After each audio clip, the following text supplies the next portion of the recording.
Dengar ya? Selamat siang, shalom semuanya. Shalom. Sebelumnya ini hari yang baik ya, hari Paskah ya. Saya ucapkan selamat hari Paskah kepada kita semuanya ya.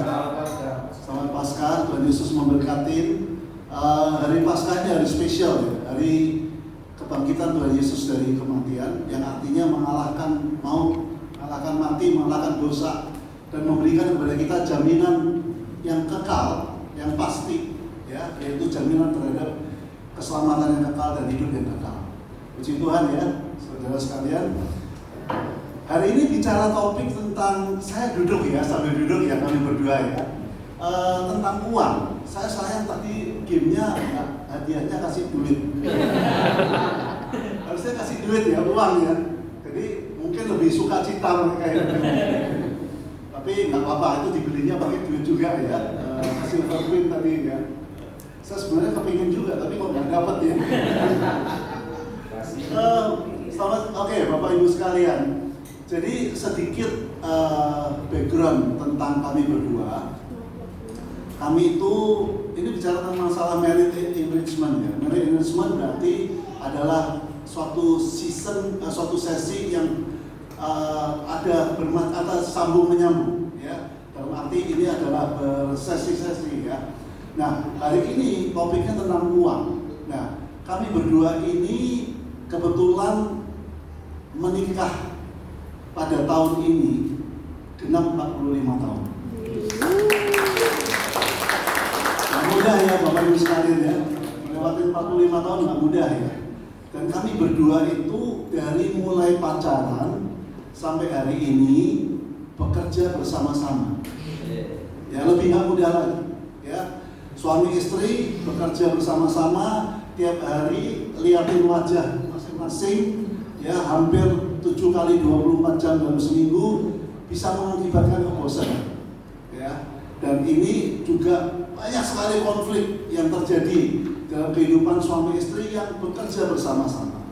Tapi nanti kita akan ulas sama-sama ya, bahwa apakah ini hal baik ataukah justru kurang baik. Kami akan sharekan beberapa daripada pengalaman hidup kami berjalan bersama-sama dengan Tuhan dalam 45 tahun pernikahan kami ya. Kebetulan pernikahan kami 45 tahun itu bulan ini. Jadi puji Tuhan ya Bapak Ibu sekalian. Boleh ditampilkan slide-nya? Saya akan bicara sebelum tampilkan slide. Mohon maaf, jangan tampilkan dulu ya. Saya akan bicara tentang masalah ini kan adalah topiknya tentang uangku, uangmu, atau uang kita dalam kontekstual hubungan suami istri. Betul ya? Dalam kontekstual dalam berkeluarga. Tadi siapa? Ibu siapa? Wensi. Wendy ya? Wendy ya?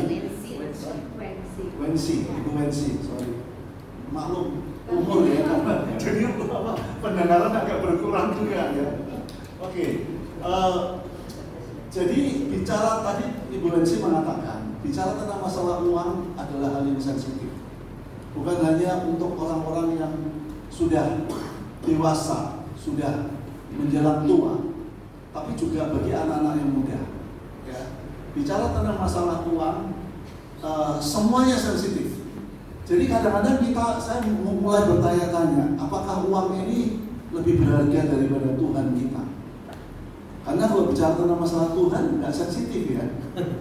Ya, dikasih firman Tuhan berkali-kali tiap minggu dikhotbahin dan sebagainya, nggak sensitif. Masuk sini, keluar sini, nanti pulang kebaktian selesai udah lupa tadi khotbahnya isinya apa dan sebagainya. Ya. Tapi kalau bicara uang, ingat terus. Seseorang berutang sama kita, puluhan tahun diingat, kalau bisa dia nggak bayar-bayar, dendamnya luar biasa gitu ya dan sebagainya. Saya kadang-kadang bertanya-tanya, apakah uang itu lebih berharga daripada Allah kita, daripada Tuhan kita? Nah ini memang adalah hal yang memang kita butuhkan sebagai sarana daripada kehidupan kita, tapi bisa juga membangun sebuah keluarga untuk memberikan kebahagiaan, bisa juga mencerai-beraikan keluarga oleh karena uang ya. Nah kita bicara tentang masalah apa sih kontekstual firman Tuhan terhadap hal ini. Pertama sebelum saya bicara tentang masalah uang, saya akan bicara tentang masalah gambaran firman Tuhan terhadap pembentukan sebuah keluarga itu seperti apa. Bapak Ibu sekalian, kalau bawa Alkitab dalam handphone, mungkin boleh sama-sama buka bersama dengan saya Kitab Kejadian pasal 1 ayat 26 sampai 28. Ya. Kejadian pasal 1 ayat 26 sampai 28. Saya kepingin seminar ini interaksi ya. Jadi saya akan minta tolong kepada saudara sekalian yang sudah mendapatkan, tolong berdiri bacakan firman Tuhan ini.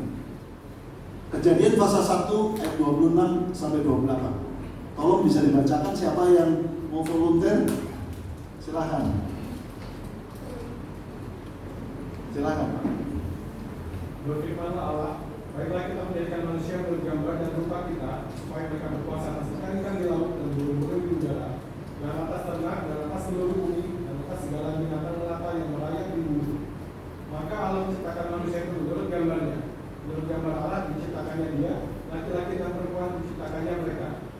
Allah memberkati mereka, lalu Allah berfirman kepada mereka, beranak cuculah dan bertambah banyak, penuhilah bumi dan taklukkanlah itu. Berkuasalah atas ikan-ikan di laut dan burung-burung di udara dan atas segala binatang yang merayap di bumi. Terima kasih, Pak. Beranak cuculah dan bertambah banyak. Artinya apa? Perintah Tuhan jelas, kita harus menikah.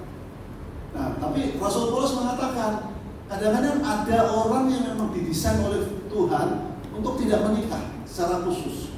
Tetapi secara umum Tuhan memberikan perintah dalam kitab Kejadian pasal 1 supaya kita menikah dan beranak pinak, beranak cucu, dan penuhilah bumi, kuasailah bumi. Dan ini adalah perintah Tuhan. Sehingga mandat daripada Tuhan untuk kita berkeluarga itu ada suatu kepastian. Nah, tetapi pertanyaannya sekarang saudara adalah, dan ini ayat ini sebenarnya berkaitan dengan paralel dengan Efesus pasal 5 ayat 22 sampai 33, dan juga pasal 6 ayat 1 dan 4 tentang masalah hubungan suami istri, tentang hubungan anak orang tua, tentang hubungan majikan dan juga pekerja dan sebagainya ya. Nah, tapi sekarang saudara, pertanyaan saya adalah masalah yang paling besar di dalam kehidupan manusia itu ada di mana? Seringkali yang kita rasakan sebagai ancaman yang terbesar di dalam kehidupan kita, permisi tanya, ada di mana? Di jalanan, kota Jakarta. Saya nggak tahu kota Jakarta yang paling angker daerahnya yang mana, ya? Apakah daerah kota sini? Kayaknya enggak ya, kalau malam ya. Ataukah daerah tertentu, ya, yang di mana mungkin banyak penodongan dan sebagainya. Apakah di luar rumah daripada rumah tangga kita itu adalah daerah yang paling tidak aman? Ternyata saudara, dari statistik memberitahukan kepada kita dari riset bahwa seringkali perasaan tidak aman itu kita miliki justru ada di dalam rumah tangga kita sendiri. Amin saudara. Pertentangan, pertengkaran itu seringkali kalau dengan orang luar kita bisa hindari. Oke, kita merasakan nggak cocok, kita bilang oke, ini toxic friend. Yaudah, kalau toxic friend, teman yang toxic, kita nggak usah deket-deket. Kita bisa jaga diri. Tapi dengan keluarga, anggota keluarga kita sendiri, kita nggak bisa menjaga diri. Kita mau nggak mau ketemu sama dia, lihatin lu lagi, apalagi suami istri, kayak seperti kami 45 tahun ya, tiap hari lihatnya lu lagi, dan sebagainya ya. Dari cinta jadi lama-lama bosan dan sebagainya ya. Nah, kita lihat hari ini, even di dalam keluarga Kristen, permisi tanya, ada berapa banyak perceraian? Ada berapa banyak pertengkaran? Ada berapa banyak sengketa? Bahkan ada banyak berita yang kita dengar dan kita baca, anak membunuh orang tuanya. Beberapa seminggu yang lalu, saya diterima satu video yang dimana saya diperlihatkan seorang anak menendang kepala ibunya, ibu kandungnya, ditendang berkali-kali. Saudara, karena apa? Minta duit gak dikasih, uang lagi ya. Nah, ini real terjadi di dalam keluarga, di dalam rumah tangga, ya. Kemudian ada seorang anak yang membunuh ayahnya karena tidak dapat warisan. Seorang anak yang membunuh ayahnya karena tersinggung oleh ucapan daripada ayahnya. Seorang ayah yang tega memperkosa anaknya sendiri karena daripada nafsu bejat dia yang tidak bisa dikontrol. Ini terjadi dalam rumah tangga. Seringkali kita sebagai orang tua kita menasihatin anak-anak kita, hati-hati ya nak ya kalau keluar, hati-hati banyak orang jahat di luar. Permisi tanya, orang jahatnya yang ada di mana? Di luar ataukah dalam rumah tangga kita? Saudara, di sini perbedaan secara realitas tentang sebuah keluarga yang di dalamnya menghadirkan Kristus sebagai kepala keluarga atau tidak. Nah, saudara, salah satu masalah terbesar daripada pengelolaan uang di antara suami istri itu adalah menjadi masalah utama daripada bagaimana sebuah keluarga itu bisa dibangun atau dihancurkan, saudara. Oke, tolong bisa tampilkan slide-nya sekarang. Saya mulai akan masuk kepada pokok bahasan, saudara. Oke.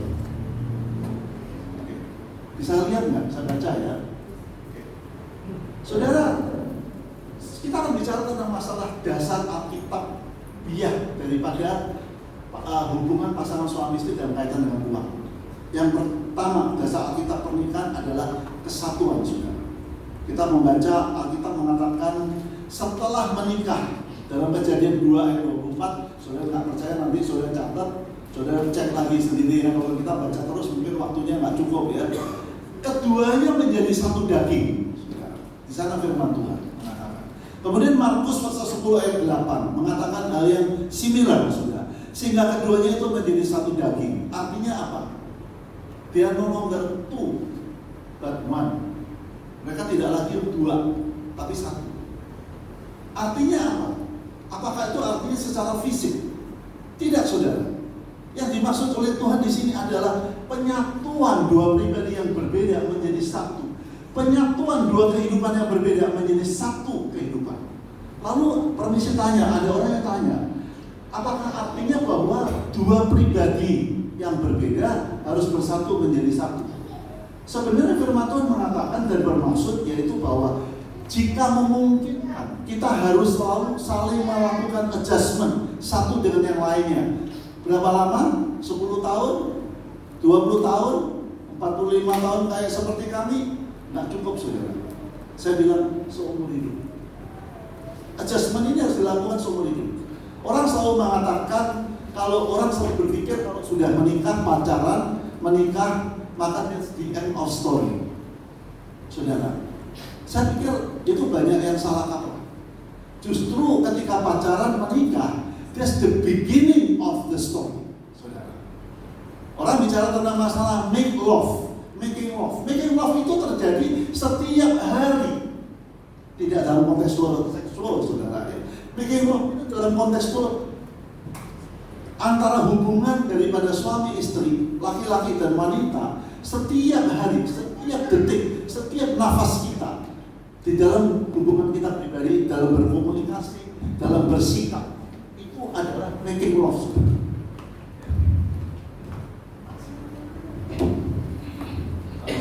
Sorry, saudara, ini salah satu daripada dosa ya. Makanya itu mic-nya bisa on and off ya. Ya, makanya ini manusia ya, banyak dosanya yang demikian ya, saudara.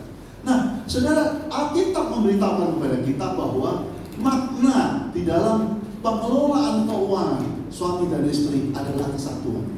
Jadi kalau kesatuan apa maksudnya?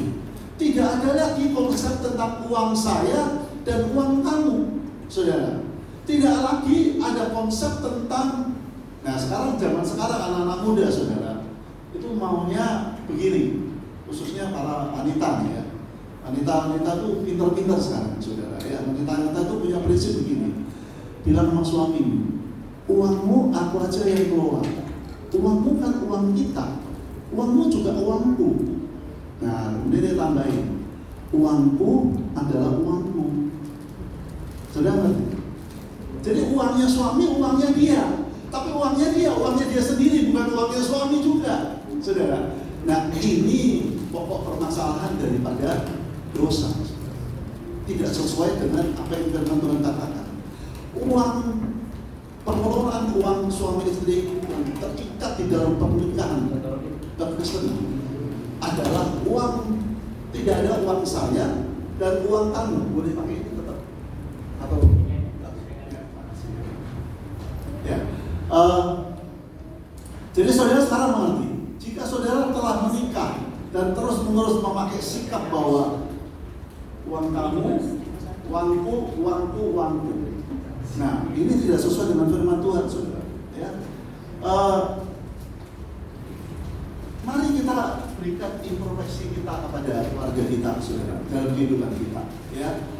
Apakah kita selama ini pertentangan di dalam masalah uang bukan antara kita pribadi, antara suami dan istri?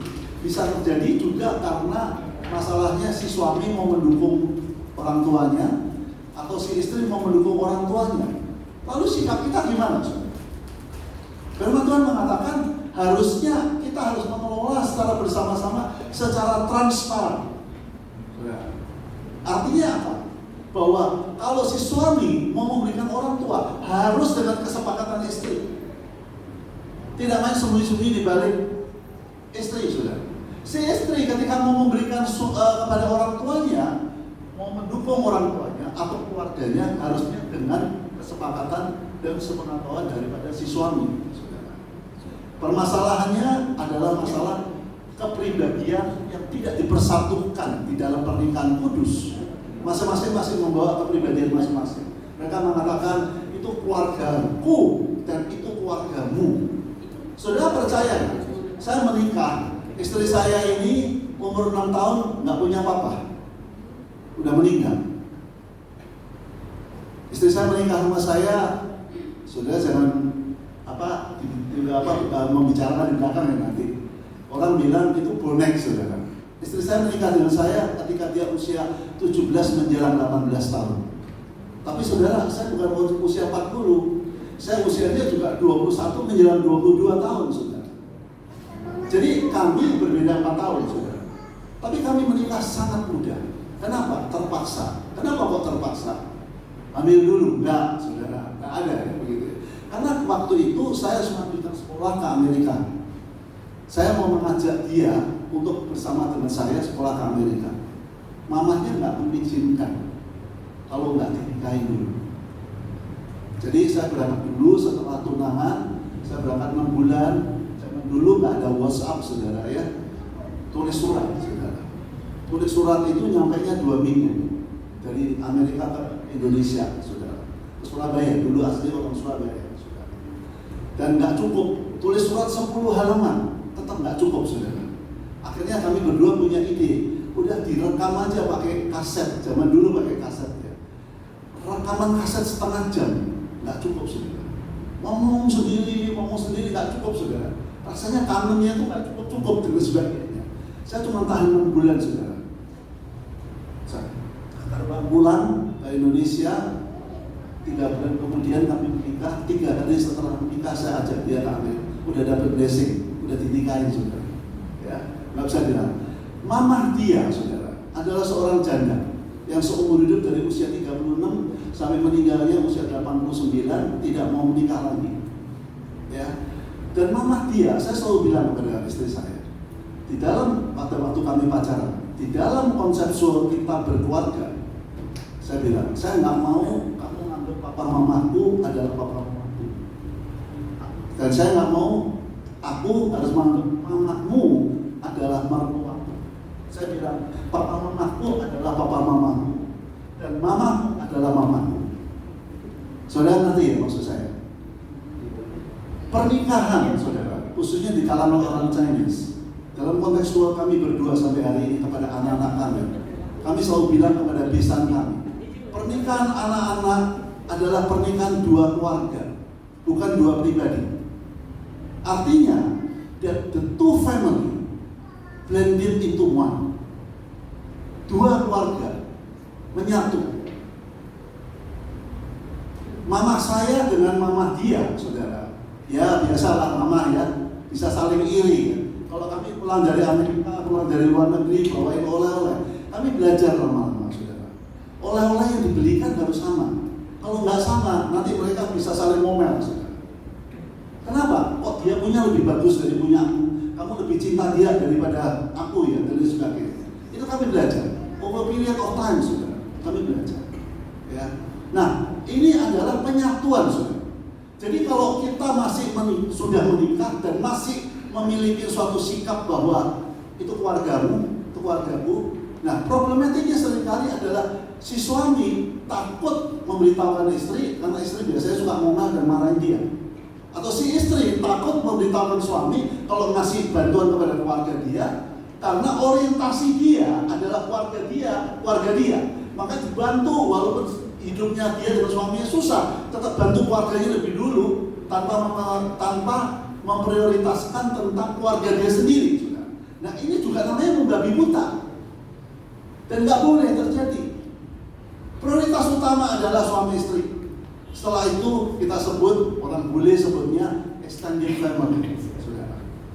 Perlu kita membantu saudara kita, sibling kita yang sedang kesusahan, orang tua kita yang sedang kesusahan, kita perlukan. Tapi not over the dead body of our married life. Saudara ngerti maksud saya? Tidak atas bangkai daripada hubungan suami istri kita. Prioritas utama, saudara.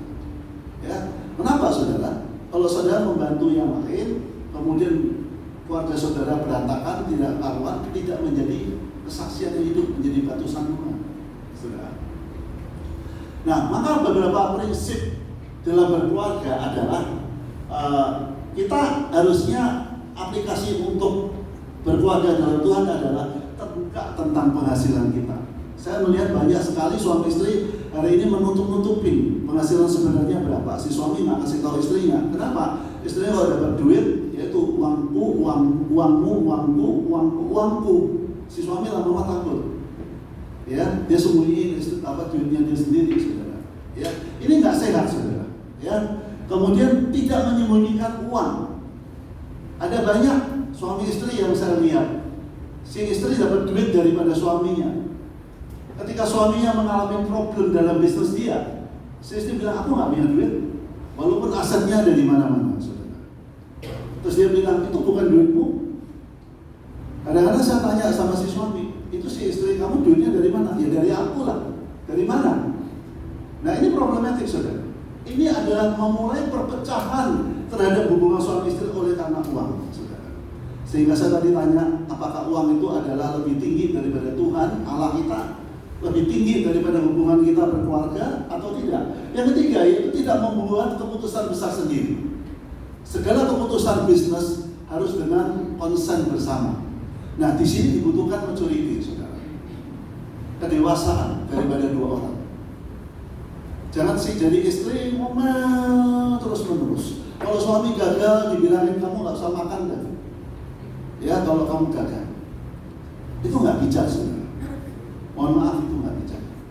Sehingga membuat suami trauma untuk berani terbuka. Bagaimana kalau si istri penghasilannya lebih? Nanti kita akan bahas, saudara. Ya. Nah, saudara kalau ditanyakan, bagaimana dengan hubungan kami berdua sebagai suami istri?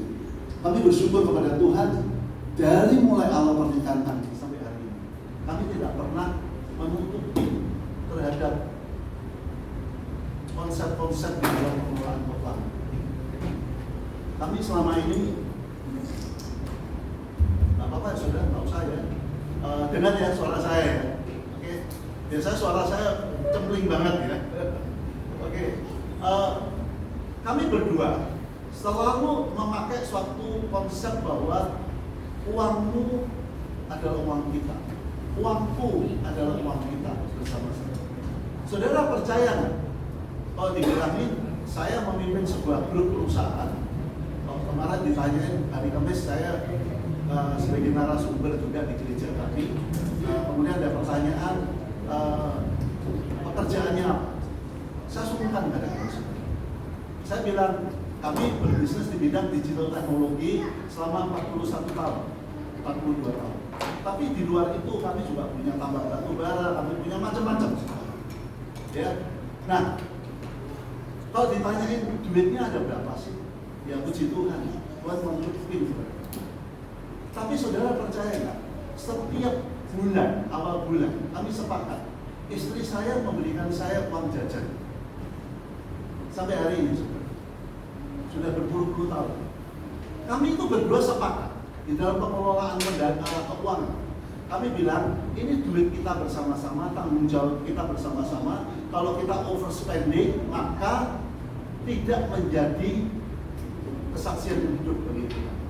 Kehidupan kami melalui berbagai macam pergumulan saudara.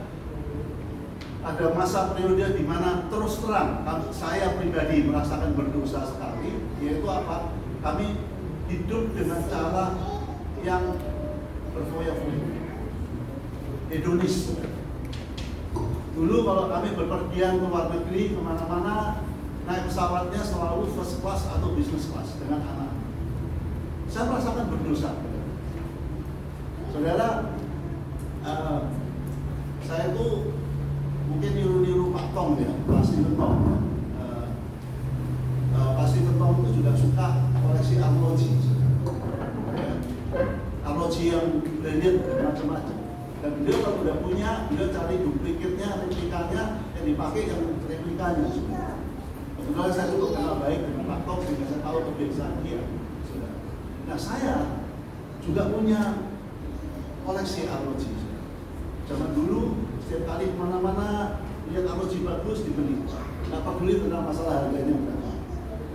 Belakangan Tuhan memberikan suatu peristiwa yang membuat saya berubah. Saya sadar bahwa itu adalah suatu dosa yang Tuhan tidak menginginkan untuk saya lakukan. Saya bilang setelah itu 4 tahun kemudian saya bilang kepada keluarga saya, mulai sekarang kalau kita berpergian ekonomi kelas syaratnya, tidak lagi naik bisnis kelas. Bukan perkara mampu atau tidak mampu. Kemudian saya dengan istri saudara, kami bersepakat bahwa pengelolaan keuangan yang bertanggung jawab bagaimana. Saya bilang, kamu ambil aja hitung kira-kira kebutuhan setiap bulan untuk day-to-day daripada keluarga kita berapa. Kita sepakat, kamu ambil duit berapa, aku ambil duit berapa. Duit yang diberikan kepada saya saudara setiap bulan itu mencukupi untuk makan siang kami di kantor. Ya kan? Dan 2 hari weekend, Sabtu dan Minggu itu menjadi tanggung jawab saya yang mengeluarkan dana.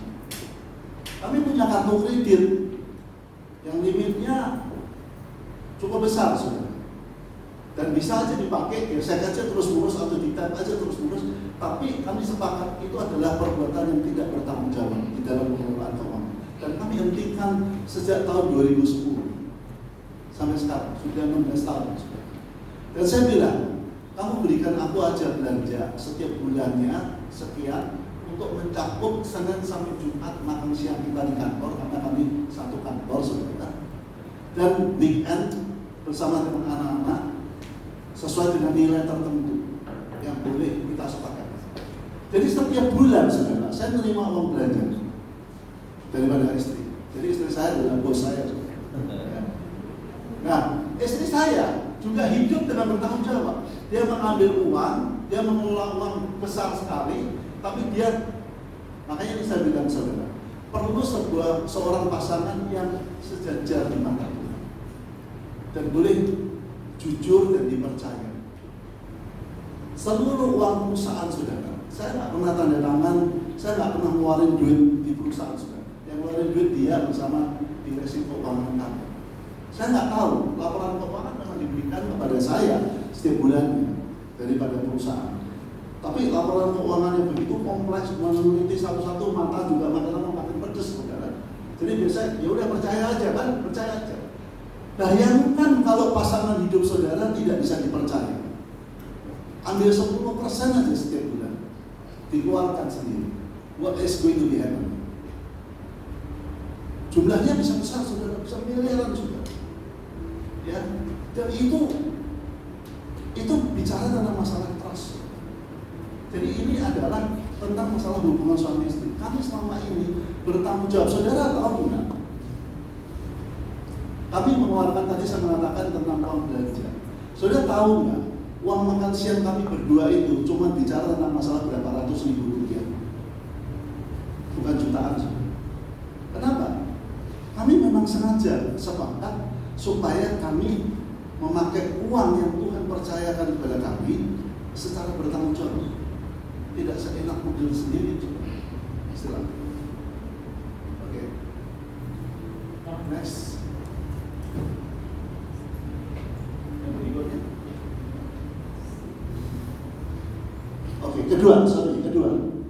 Uang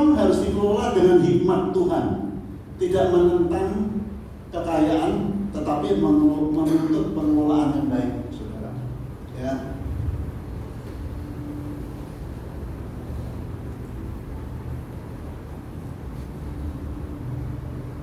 Konsepnya adalah segala berkat kita sadar berasal dari Tuhan, saudara. Firman Tuhannya diambil dari Amsal pasal 3 ayat 9, yaitu mengatakan muliakanlah Tuhan dengan segenap hartamu. Bukan karena kita merasakan kita memiliki. Saya bersyukur saya punya istri yang hari ini yang merusak generasi kita ini apa? Sosial media, saudara. Sosial media itu menciptakan keinginan hati yang dipenuhi dengan iri hati, saudara, tanpa saudara sadar. Kita lihat kehidupan orang lain yang ditampilkan di Instagram. Ada nggak orang yang hidupnya miskin ditampilkan di Instagram? Nggak ada, saudara. Ada nggak orang yang makan di pinggir jalan ditampilkan di Instagram? Nggak ada. Yang ada adalah kemewahan, hedonis, kemewahan. Sehingga apa?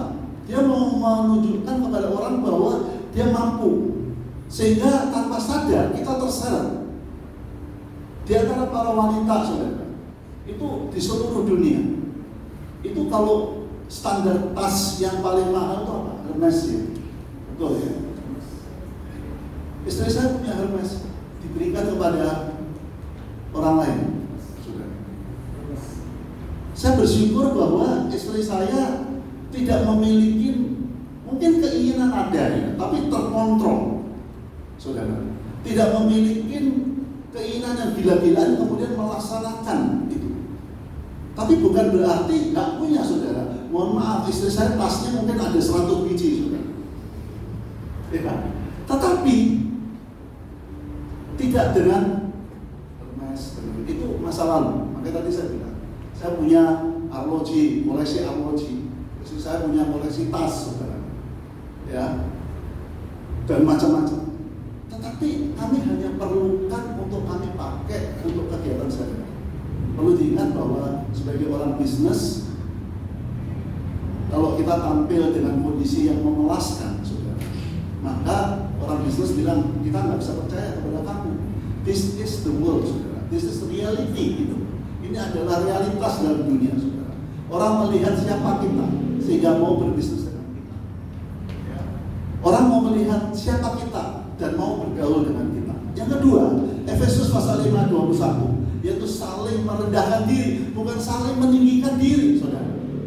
Ya, sikap yang diperlukan tidak merendahkan pasangan karena penghasilan kita. Berapa banyak hari ini permisi tanya, jika pasangannya penghasilannya rendah, khususnya para ibu-ibu, para wanita, ya, jika suaminya penghasilannya lebih rendah dari dia, tanpa sadar timbul hati yang ingin merendahkan pada suaminya.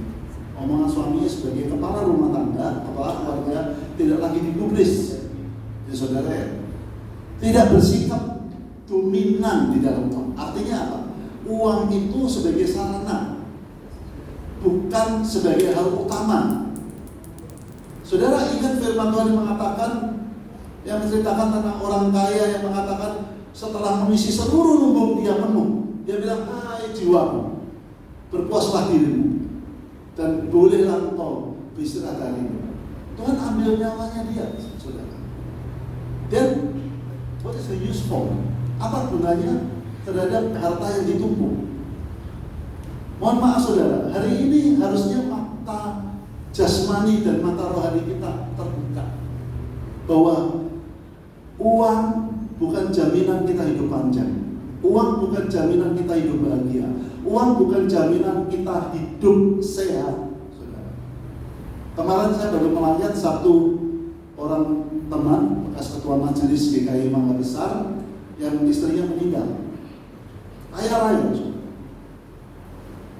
Istrinya meninggal karena kanker. Usianya masih cukup relatif muda. Udah dibawa kemana-mana. Dia cerita kepada saya, salah penanganan dari kasus pertama di Malaysia sehingga menyebar karu-karu.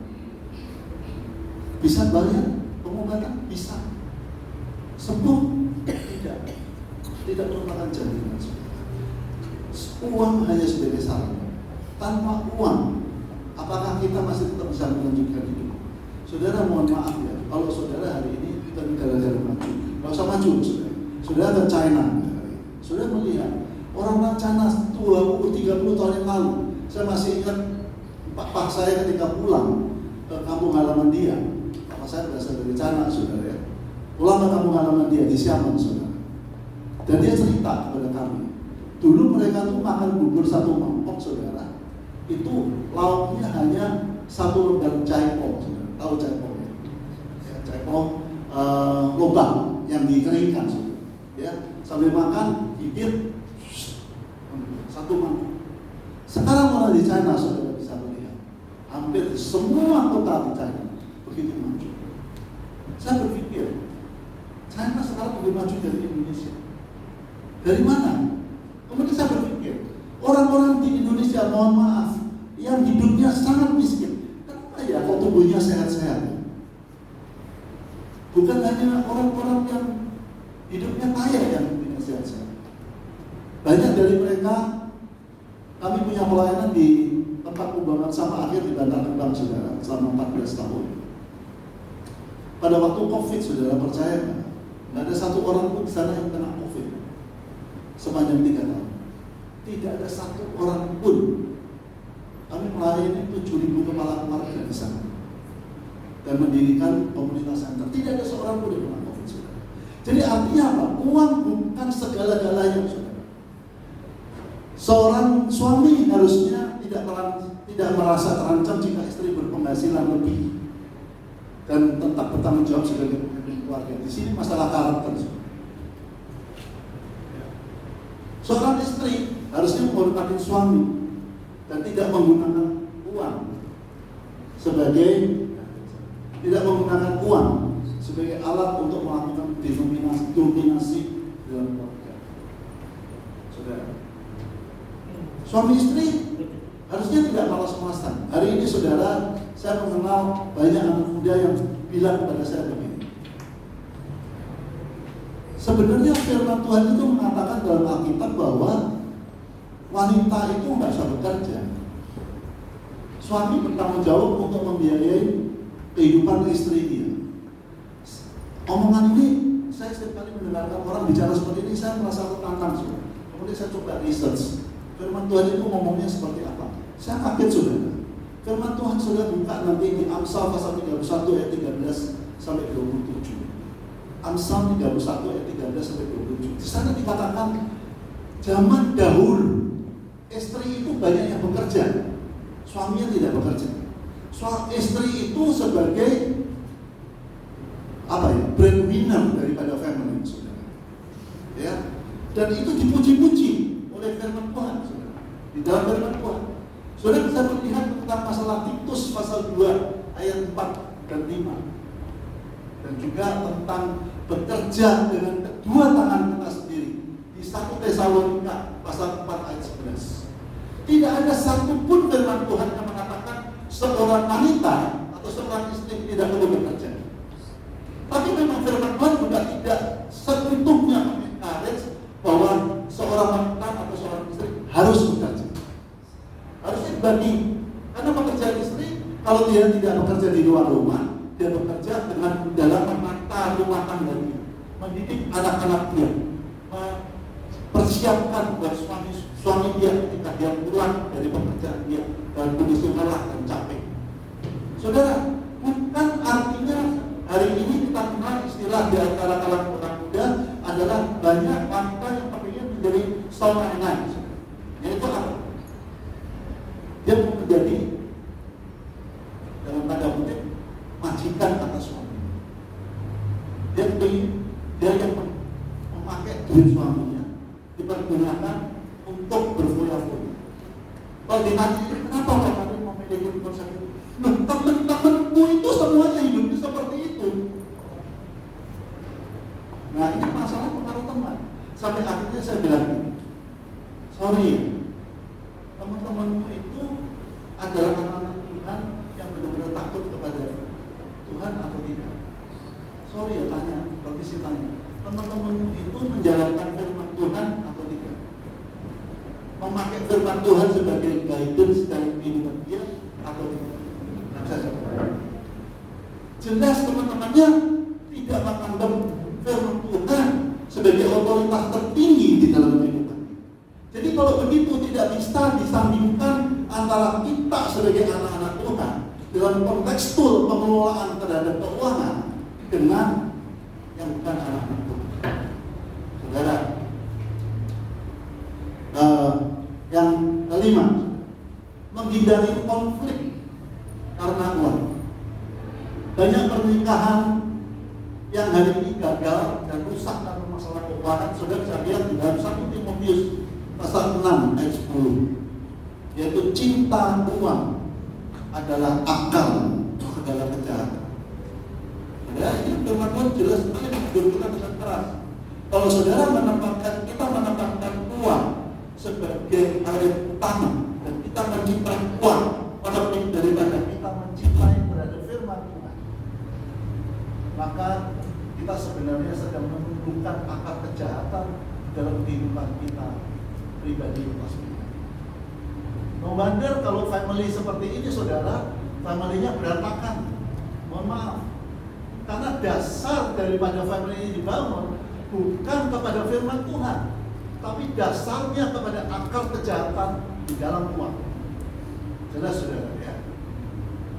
Jadi bagaimana bisa mengharapkan kita bisa memiliki fairness di dalam pengelolaan keuangan dalam hubungan suami istri jika konsepsinya saja sudah salah semua.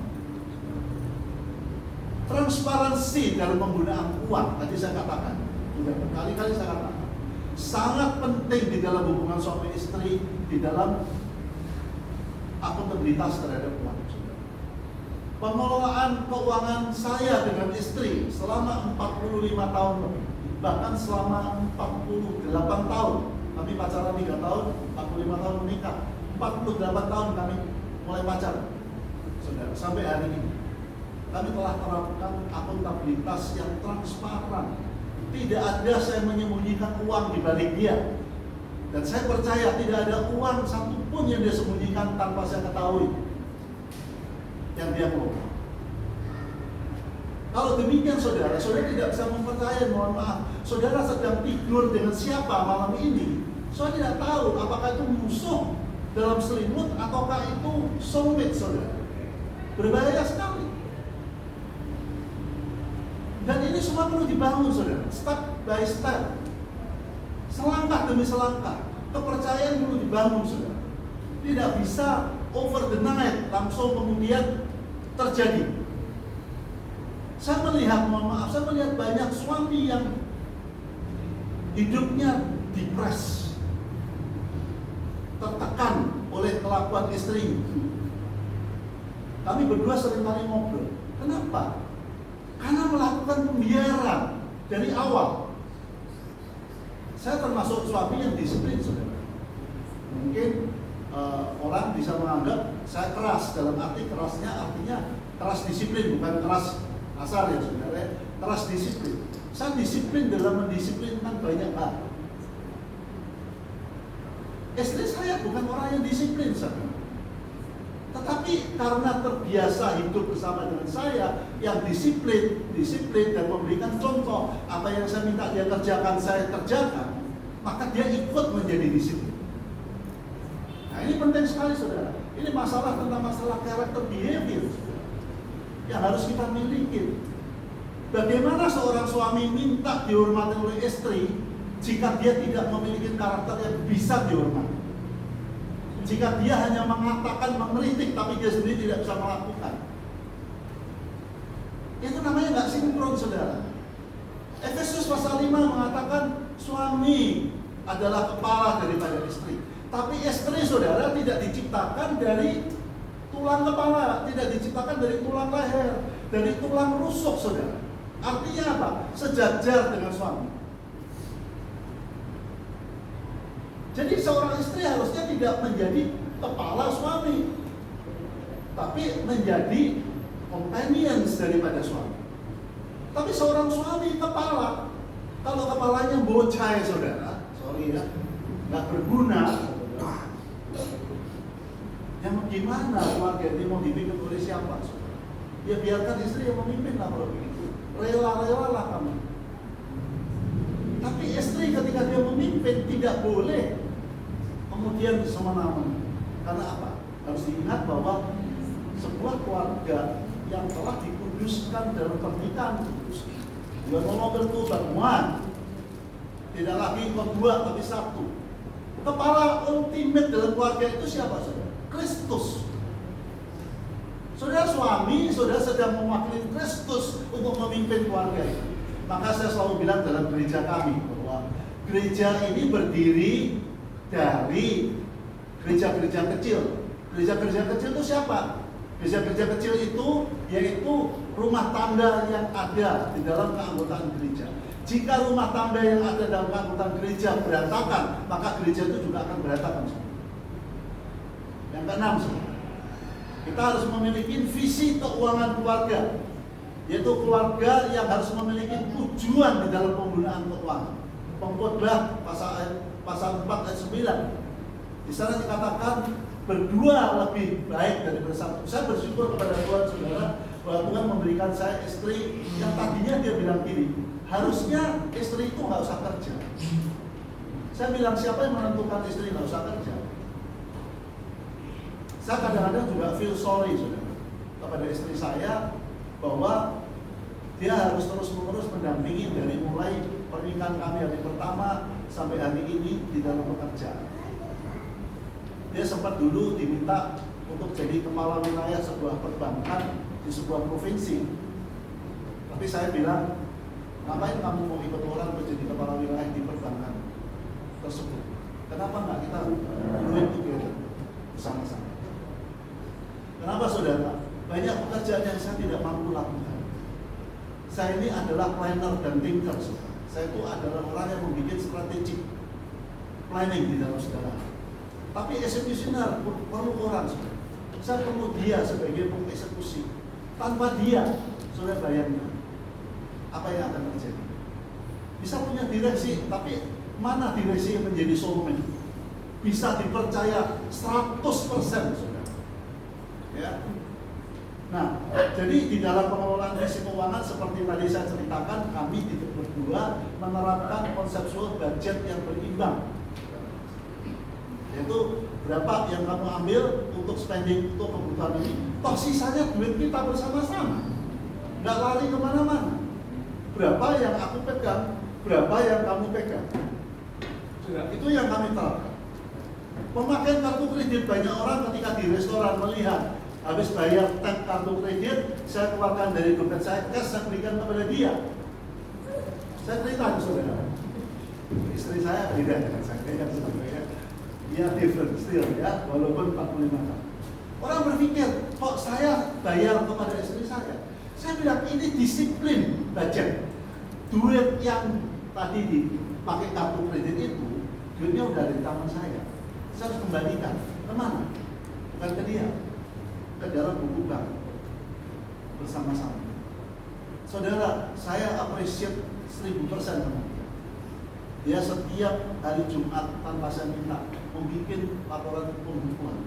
Pribadi saudara, bukan perusahaan. Perusahaan ada direktur keuangan dan dia berikan kepada saya setiap hari Senin pagi. Itu pengeluaran minggu lalu seperti apa? Repot nggak? Repot. Siapa yang nggak repot? Sini to pay price saudara. Ya, orang lain anak muda saya lihat kartu kredit kalau habis dipakai disobek dibuang begitu aja. Dia nggak simpen. Kenapa? Butuhkan untuk dokumentasi. Itu kebiasaan orang akuntan. Ya. Dia memang orang keuangan. Tapi ini butuh kemauan. Butuh kedisiplinan. Tambah demikian, bagaimana kita bisa men-trace sebenarnya duit ini lari kemana sih, kartu kredit ini dipakai untuk apa sih? Saudara, ini adalah pola-pola. Saya nggak mengatakan bahwa this is the best for us, belum tentu the best untuk kalian. Tapi saya men-sharingkan bahwa ada pola-pola hidup yang seperti ini yang membuat kami bertahan 45 tahun, and our love is growing stronger, is growing, dan bukan stopping sampai hari ini. Yang ketujuh, ya, yang terakhir saudara, model praktis pengelolaan uang bagi pasangan yang sama-sama bekerja. Bisa macam-macam opsinya saudara. Saya tadi sharingkan tentang kehidupan kami. satu rekening keluarga. Ini kami lakukan, saudara. Kami nggak punya, maksud saya gini, rekening bank kami selalu nama berdua. Di mana-mana. Tapi jujur, saudara, di kartu ATM saya itu cuma ada satu account yang saya bisa akses. Yang lain semua dia yang akses. Nah, it's okay. Saya nggak butuh duit untuk dikeluarkan. Ya, saya punya kartu kredit. Sekarang punya QRIS saya sendiri, saudara. QRIS ini, saudara, kalau saya disuruh belanja sama dia di Tokopedia, di mana-mana, nanti saya kasih dia pakai aja. Belanja ini pakai QRIS saya sekian. Nanti awal akhir bulan, saudara, dia akan kembalikan ke QRIS saya. Nah, ini micromanagement-nya. Tanpa dia, saya nggak mampu, saudara. Ya. Yang kedua adalah rekening keluarga yang plus uang pribadi, yaitu penghasilan suami istri masuk ke rekening keluarga, setiap orang mendapatkan uang pribadi kecil. Ini 1 dan 2, ini kombinasi kami yang kami lakukan. Ya, kami pakai petty cash, kami berdua ambil uang pribadi setiap bulan. Saya dibelanja oleh istri saya. Ya. Jadi kalau cewek di rekening saya cuma, sudah guru ibunya buyung. Ya. Oke. Ketiga adalah pembagian tanggung jawab, yaitu misalnya tugas suami bayar cicilan rumah. Nah, ini untuk orang yang bukan pengusaha, mungkin ya, orang yang profesional, ya. Dan mungkin untuk simpanan investasi misalnya. Istri kebutuhan hariannya dipegang oleh dia, dan juga untuk pendidikan anak, untuk uang sekolah anak, les dan lain sebagainya. Tetapi tetap transparan satu dengan yang lainnya. Tidak main-main di belakang satu dengan lainnya, saudara. Perselingkuhan dimulai, saudara, karena yang satu merasakan lose control, saudara, terhadap yang lain. Banyak suami istri yang suami jalan sendiri, istri jalan sendiri.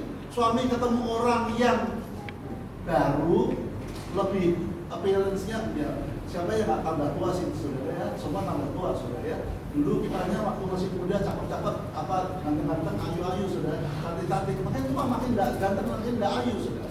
Tapi ada banyak anak muda hari ini yang mengatakan, aku kepingin mendapatkan seorang laki-laki yang mature. Umurnya berapa? Nggak ada masalah. 60 tahun, dia 20 tahun, nggak ada masalah. Karena mature.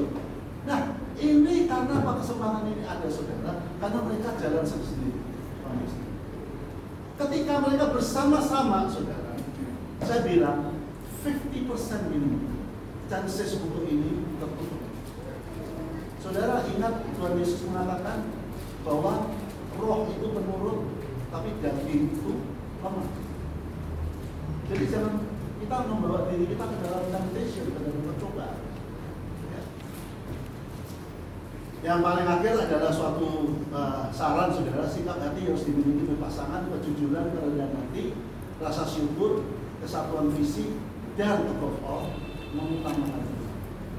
Jadi, saudara, kesimpulannya yaitu pengelolaan uang dalam pernikahan bukan sekedar soal angka, tetapi soal kesatuan hati. Ketika suami istri menempatkan Tuhan sebagai pusat keuangan, sebagai pusat dalam hidup dia, maka keuangan menjadi alat berkat, bukan sumber konflik.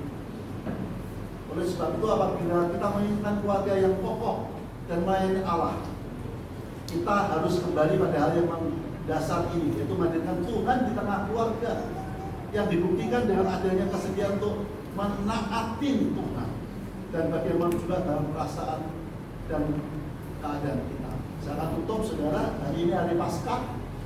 Hari Paskah adalah hari bangkitan Tuhan Yesus dari kematian, yang memberikan kepada kita konfirmasi terhadap keselamatan kekal. Saya harapkan dalam hari Paskah ini, saudara, juga dibangkitkan kembali hubungan saudara dengan pasangan saudara. Kalau selama ini saudara punya perbedaan karena uang, saudara, kita sampahkan uang. Bukan artinya saudara saya suruh buang uang itu, sampahkan uang. Uang itu is not number one. That's only facility. Hanya fasilitas. Pegang erat-erat Tuhan. Hari Kamis kemarin, narasumber saya bicara tentang masalah dalam kondisi krisis, bagaimana bisa memiliki peaceful heart, hati yang punya damai sejahtera. Kembali kepada Kristus. Bila kiranya pada hari Paskah ini, saudara, maka saudara boleh kembali kepada dasar iman saudara. Mengenal erat Kristus, sebagai satu-satunya pegangan dari Gus Dur. Selanjutnya akan sambung istri saya sharing beberapa waktu. Terima kasih.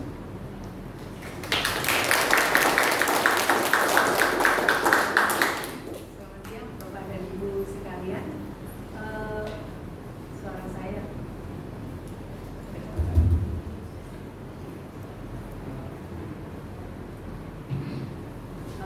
Tadi sudah keluar nggak suaranya? Nggak juga ya. Oke, ini aja.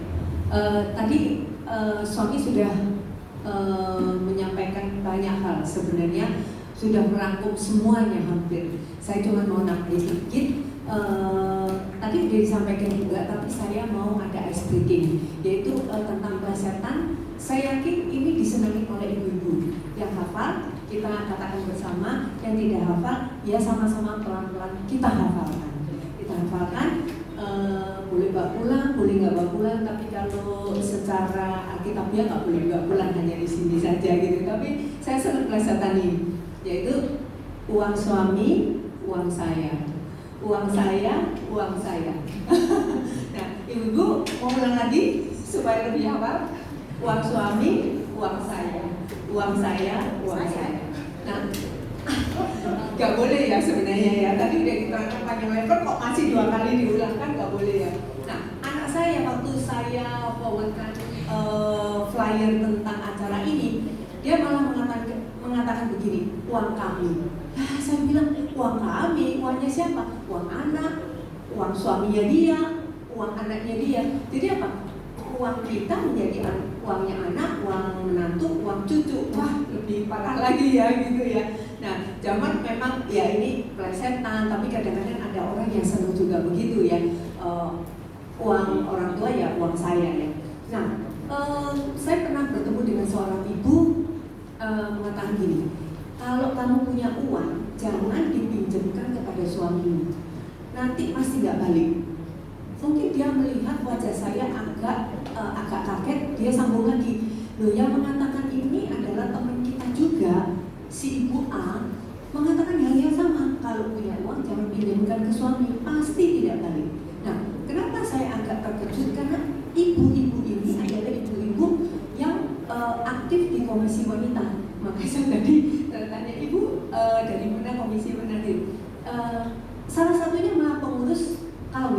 Nah, saya yakin ibu-ibu di sini nggak ada yang seperti itu ya. Tapi ini happen gitu ya, bahwa sedemikian parahnya ya, uang ini seolah-olah uangku sendiri gitu ya. Nah, tadi sudah disampaikan juga bahwa kami ini udah menikah 45 tahun, bekerja sama udah lebih dari 45 tahun ya, karena saya melanjutkan pekerjaan dia ketika dia ke Amerika duluan. Nah, kalau di dalam perusahaan ada istilah 24/7 yang 24/7, artinya apa? Servisnya 24 jam sehari, 7 hari seminggu, jadi full kan, fullnya gitu. Nah, demikian hubungan suami istri kami, di rumah ketemu, di kantor ketemu, di pelayanan juga ketemu. Bapak Ibu lihat saya juga berdua seperti ini. Jadi konfliknya itu sangat rawan, sangat bisa terjadi konfliknya itu ya. Terus ditambahin, dibarengin kalau ketidak ada transparan, keterbukaan masalah uang. Wah, itu tambah tajam ya. Tadi aja udah saya katakan, di rumah ketemu, di pelayanan ketemu, di kantor ketemu, walaupun dia megang beda, saya juga megang beda, tapi bagaimanapun itu ya ada ketemunya gitu ya. Nah, uang lagi, uang itu sangat sensitif. Makanya dari awal kita menikah, saya sudah mengatakan, kita berdua sudah mengatakan kita harus transparan ya. Kamu mau spend apa, saya mau spend apa, kita sama-sama ngomong ya. Kita juga berusaha jangan ngomel, apalagi ibu-ibunya yang memang gampang ngomel, terus terang enak ngomel itu jujur. Saya juga sering ngomel ya gitu ya. Nah, kita harus tahan gitu ya, karena balik-balik kita harus mengundang Roh Kudus untuk ada di dalam diri kita. Saya juga berharap ada di dalam hati suami-suami juga gitu. Suami juga jangan ngomel kalau misalnya istri spendingnya berlebihan dikit, paling ya diperingati. Atau kalau istri memberikan kepada keluarganya ya. Nah, misalnya keluarga istri ada yang punya kebutuhan mendadak, harus dikasih 100. Nah, keluarga suami itu tidak ada kebutuhan,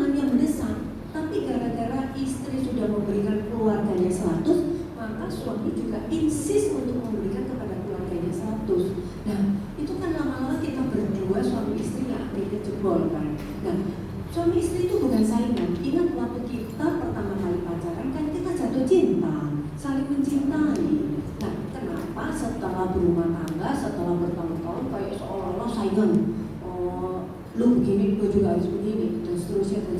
Nah, itu yang kita terus-menerus hindari. Itu kita mesti belajar, bukan terus-terusan kita nggak ada konfliknya. Kita konfliknya juga besar, bukan nggak besar gitu ya, tapi konflik di dalam Tuhan yang mendamaikan. Kita belajar satu hal, bahwa kita kalau ada konflik tidak akan tidur sebelum menyelesaikan masalah. Jadi nggak dibawa besok gitu. Saya mungkin ibu-ibu jadi mati ibu-ibu ya, kan ibu-ibu suka jengkel gitu ya, wah paling sampai besok nggak mau ngajak ngomong. Yang capek itu sebenarnya ibu-ibu sendiri. Nah itu saya juga belajar gitu. Malam itu kita selesaikan, malam itu kita berdamai. Besok pagi ya sudah mulai lagi. Tapi konfliknya itu besar loh, bukan maksudnya wah bapak ibu konfliknya kecil, enggak juga gitu loh ya. Nah, saya merasa memang secara nature, kalau memang zaman sekarang ya, kalau anak saya perempuan dikatakan gitu dia nggak suka, katanya perempuan itu sama levelnya sama laki. Tapi saya merasa nggak benar. Memang bagaimanapun pria itu ada lebih di atas kita gitu. Karena di dalam Efesus juga dikatakan hai istri hormati suami. Nah itu kata-kata pertama kan. Setelah itu suami harus mengasihi istri. Nah jika istri yang mempunyai penghasilan lebih tinggi, ya nggak apa-apa gitu ya. Itu. Tapi kalau kita istri terbiasa menjadi pemimpin di perusahaan,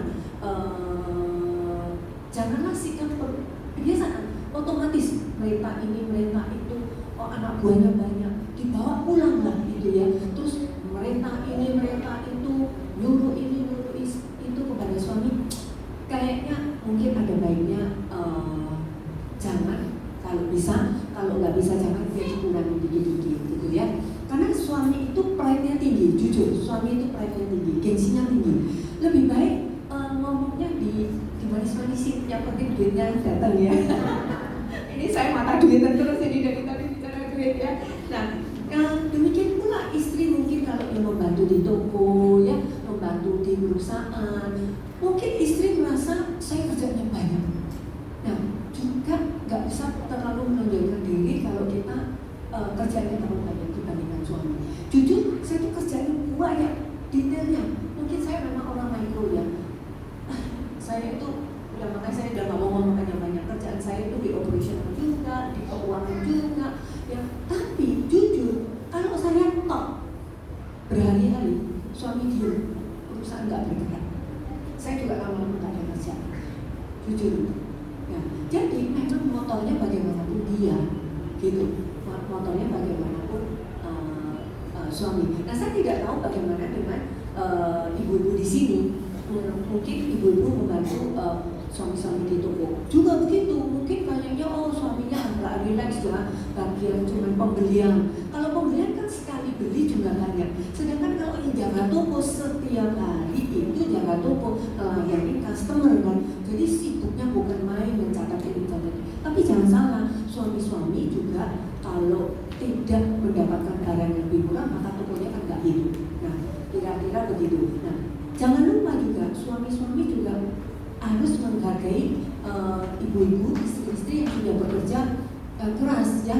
Jangan memikirkan gini, kamu kan nggak membawa real money to this family gitu ya. Kalau aku kan membawa real money to this family, tapi bantuan istri di dalam toko, di dalam perusahaan dan sebagainya itu actually is money yang tidak langsung menjadi income gitu ya. Nah itu aja dari saya. Terima kasih.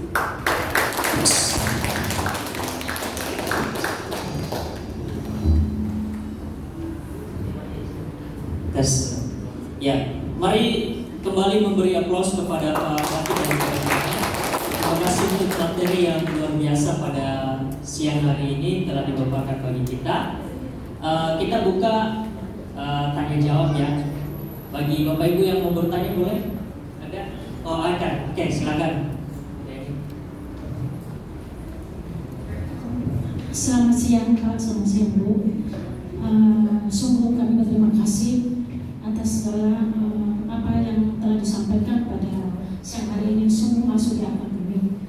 Tapi satu pertanyaan Pak, jika dalam keluarga Kristen sama-sama cari uang, waktu muda suami cari uang untuk dirinya sendiri, istri cari uang untuk keluarga, dan sebagai benar tadi kata uang itu yang menjadi permasalahan dalam keluarga.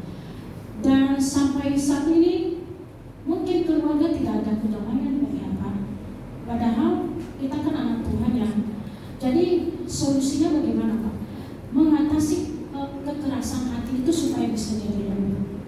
Jadi mungkin menyalahkan suami karena nggak pernah memberikan nafkah ya selagi waktu masih muda-muda karena sibuk dengan dirinya sendiri. Jadi kekecewaan seorang istri itu bagaimana mengobatinya Pak? Jangan sampai nanti Tuhan panggil ya Pak, belum ada solusi. Jadi bagaimana caranya menghilangkan?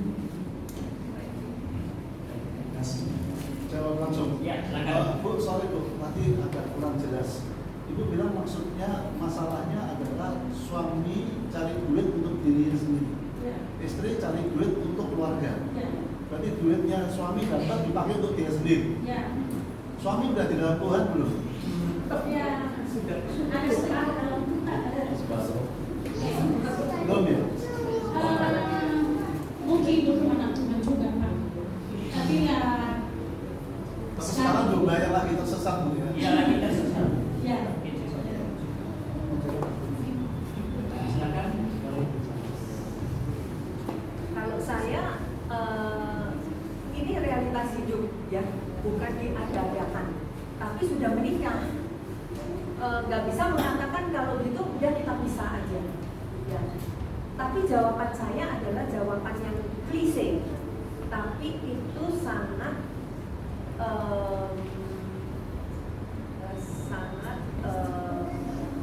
pasti berhasil. Saya yakin. Yaitu apa? Doakan dulu. Toh sebenarnya sudah kawin setahun, sudah kawin 2 tahun, 10 tahun, 20 tahun.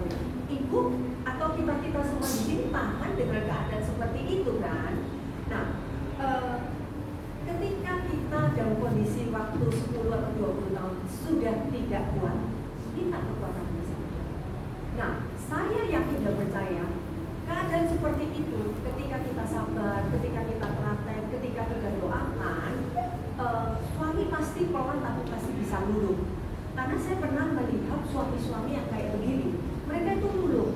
Nah, terus 20 tahun atau 10 tahun ibu saya wanita, ibu-ibu yang bekerja menghidupi keluarga, itu juga tetap bisa menghidupi keluarga. Tuhan juga pelihara. Nah, anggap aja ini suami memang masih di luar sana. Tapi ketika didoakan, saya yakin pasti Tuhan akan. Klise ya, tapi ya nggak ada jawaban di luar itu. Ya. Baik, terima kasih. Masih ada lagi yang mau bertanya?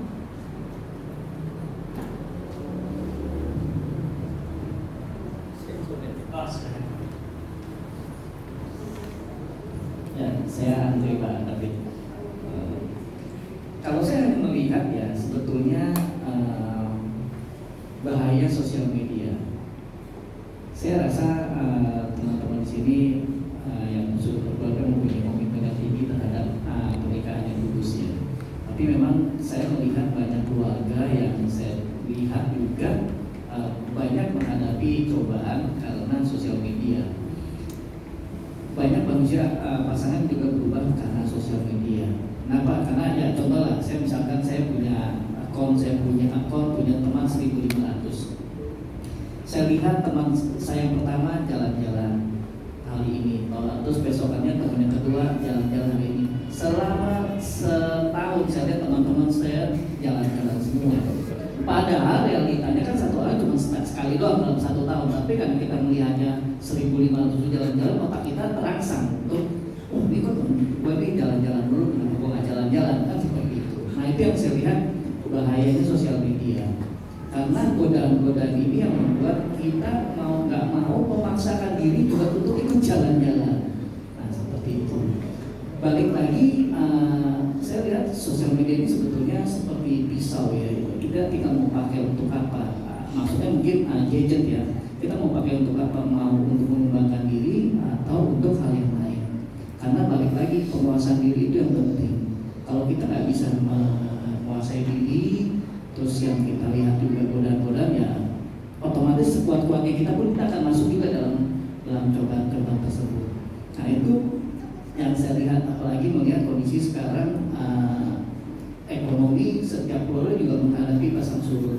Ya saya juga yakin Pak David juga pernah mengalami pasang surut, dan mungkin solusi apa yang bisa diberikan kepada kami teman-teman yang ada di sini ketika menghadapi masalah, contohnya mungkin ya komunikasi atau juga menghadapi masalah keuangan di keluarga. Terima kasih Pak.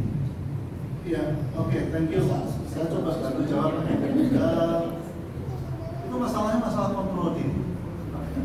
Tapi kalau kontrol diri ini kan, tadi istri saya bilang gini, pertanyaan ibu tadi disuruh berdoa, tapi bisa kedengarannya memang riset. Nanti berdoa. Memang kalau berdoa itu pasti dapat jawaban. Saya sebagai orang Kristen Pak, saya juga kadang-kadang banyak sekali bertanya, banyak bergumul dalam menghadapi masalah. Hari ini tadi saya ketemu sama beberapa rekan yang ngomong kepada saya begini, wah thank you ya, hari Kamis kemarin Pak David udah bicara belak-belakan, dan itu betul-betul mengenal belakang, nggak bicaranya pakai kata-kata.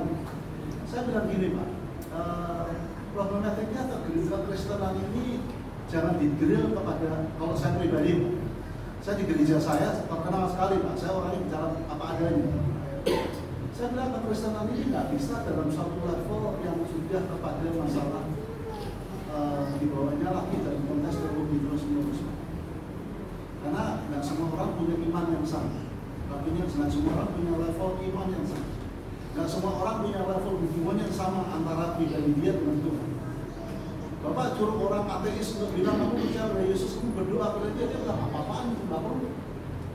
Saya ambil contoh, ya jadi buat dia nggak masuk akal, buat kita masuk akal, buat dia nggak masuk akal. Jadi pertanyaan Bapak tadi tentang masalah sosial media ini memang menurut saya racun Pak, racun besar sekali. Kami kemarin baru pulang dari Hong Kong, China, Singapura dan sebagainya Pak, kami 2 minggu. Kami heran, orang jalan kaki itu Pak dia nggak bisa lepas dari melihat handphone, sambil jalan, sambil melihat handphone, dan seringkali mau nabrak orang lain. Kami bingung, dan ini merata di seluruh China, daratan merata. Di Singapura juga begitu, merata. Di Hong Kong merata. Soalnya kami itu bilang, apa sih yang dilihat? Kadang-kadang ada curiosity Pak, saya kepingin lihat dia itu kerja atau gimana? Dia nggak Pak, sosial media. Kalau nggak TikTok, ya kalau di China nggak ada Instagram, karena di ban Pak, TikTok semuanya dia. Saya bilang sama istri ini, urgensinya apa sih?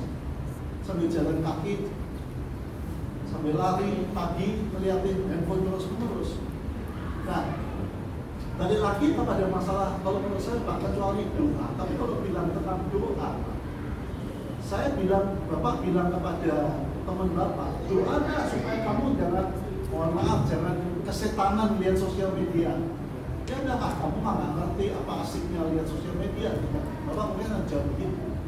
Artinya bahwa sesuatu yang make sense buat Bapak tidak make sense buat dia.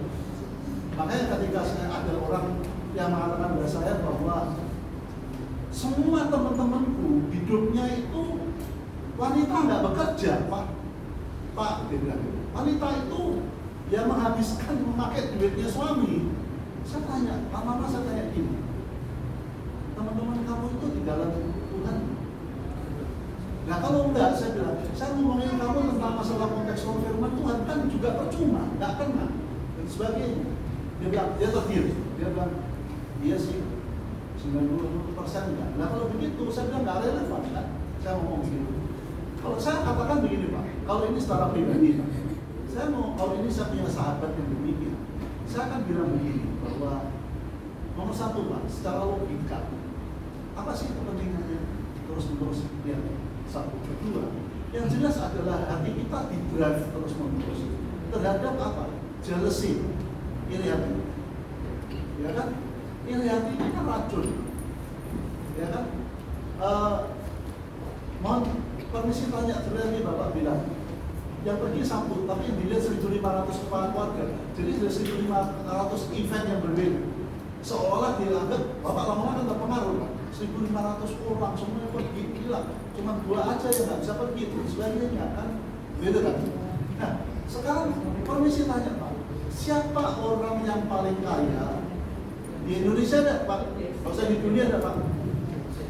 Yang hidupnya pergi kemana-mana, bisa naik private jet, bisa dan sebagainya. Dan hidupnya bahagia dan sukacita, nggak ada masalah. Siapa Pak? Permisi tanya. Apakah Pak Michael Bambang Hartono yang kemarin baru meninggal seperti itu? Saya kok nggak yakin. Ya, ada beberapa orang yang super kaya yang kebetulan saya kenal pribadi. Saya pikir istri saya menarik sekali Pak. Kita bicara masalah hutang di dalam perusahaan Pak. Kita ini struggle terhadap hutang gimana supaya bisa lunas ya dan supaya umur sekian udah nggak punya hutang lagi. Kemudian ada teman yang super kaya cerita, gua itu kepingin tujuan gua, dia masih usia 52 tahun. Dia bilang tujuan gua adalah yang paling menjadi beban gua adalah gimana melunasi hutang. Perusahaan dia Pak beberapa triliun udah. Kita bicara masalah miliar. Saya cerita pada istri saya itu dan kamu hibur benar ya, ternyata nggak cuma kita doang yang punya utang. Orang yang super kaya pun juga masih punya utang dan problem terhadap utang. Masalahnya harus dikembalikan kepada kontekstual itu Pak, kesadaran kita masing-masing. Nomor satu gini Pak, hubungan kita pribadi dengan Tuhan. Kalau hubungan kita pribadi dengan Tuhan Pak, baik, dekat, intimate Pak, bukan artinya kita nggak bisa jatuh Pak. Saya tadi cerita pola hedonisme dalam kehidupan kami pernah lakukan Pak sebelum tahun 2010. Setelah tahun 2010 Tuhan banyak memberikan kejadian yang memberikan kepada kami pertobatan. Nah pertanyaan saya kemarin hari Kamis begini, kalian itu karena cinta Tuhan kepada kalian supaya kalian nggak tersesat, kalian mau nggak dikasih masalah supaya kalian bertobat, ataukah lebih baik Tuhan bilang kalian udah sadar nggak perlu bertobat lagi, makanya tidak menciptakan masalah-masalah yang macam-macam. Mau mana pilih? Kebanyakan, unfortunately Pak, manusia itu ketika dia jalannya lancar, dia cari macam-macam cara. Kemudian dia pikir itu baik. Tuhan bilang, daripada kamu tersesat karena aku cinta kepada kamu, benar-benar aku kasih kepada kamu, aku kasih kamu masalah supaya kamu jatuh, kamu bisa terbangun kembali. Seringkali karena masalah seperti itu Pak, membuat kepada kita satu kesadaran bahwa ngapain sih kita mau hidup seperti orang lain? Lihat rumput tetangga lebih hijau dari rumput kita. Sebenarnya rumput kita ini lebih hijau dari rumput tetangga Pak. Nah mudah-mudahan Pak saya bisa jawab. Saya nggak tahu setiap orang bisa berbeda-beda Pak ya masalahnya. Ya, baik, terima kasih Pak. Masih ada lagi yang mau bertanya? Mungkin satu orang lagi. Oke, baik.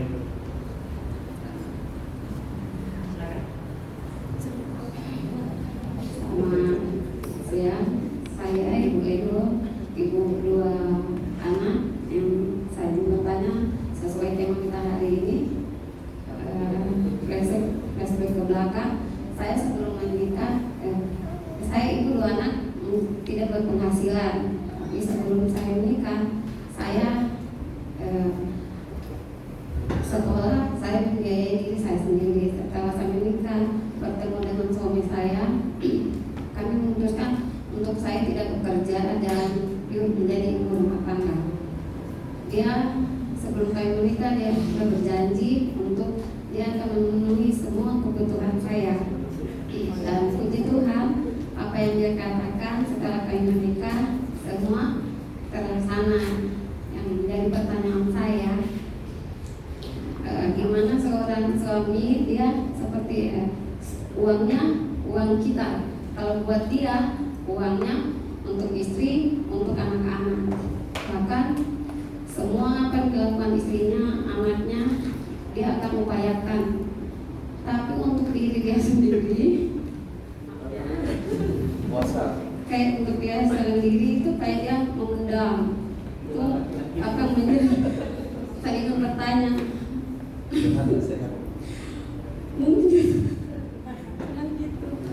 saya memberikan contoh teladan bulan atau gimana, atau dia tertekan. Tapi menurut aku dia setelah menikah lebih kayak enggak mencintai diri dia sendiri, lebih semua apa-apa yang penting istri, yang penting anak-anak bahagia, untuk dia sendiri dia kesampingkan.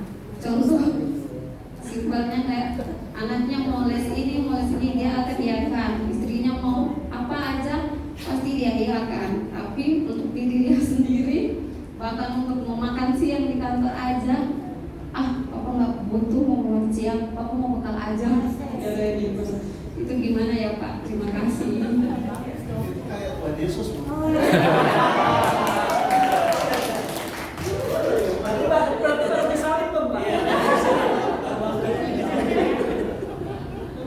Sedang mengorbankan diri sendiri. Tapi saran saya, Pak, saran saya jangan kebangetan.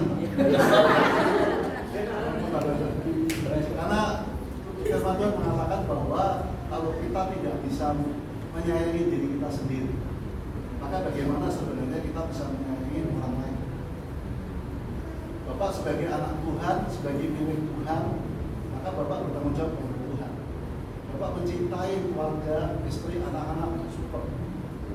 Ya, kayak Yesus yang telah mengorbankan dirinya sendiri di atas kayu salib, kita peringati kebangkitannya hari ini. Sebagainya itu bagus sekali Pak, contoh yang luar biasa. Tetapi jangan sampai menjadikan Bapak sebagai batu sandungan. Bapak ngerti maksud saya? Bapak hidupnya nggak cuma dilihat oleh istri dan anak-anak, tapi oleh banyak orang yang lain.